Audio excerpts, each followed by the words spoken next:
নিচে দেখতেছি সমুদ্র স্রোত এবং অনেক পাথর। চলেন আজকে আমরা ওই জায়গায় যাওয়ার চেষ্টা করব এবং পানির স্পর্শ নেওয়ার চেষ্টা করব। দেখি কেমন, কতটুকু মজা। নদীর পাড়ে তো সবসময় ভালো লাগে। Let's go.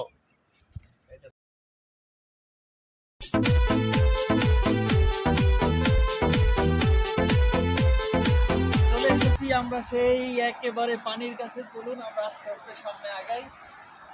O my god, এখন একবারে পানির কাছে কাছে, এটা ভাবা যায় না। ঝর্ণার পানি সবসময় পিওর হয়ে থাকে, খুবই সুন্দর। চলে এসেছি পানির কাছে। Let's go.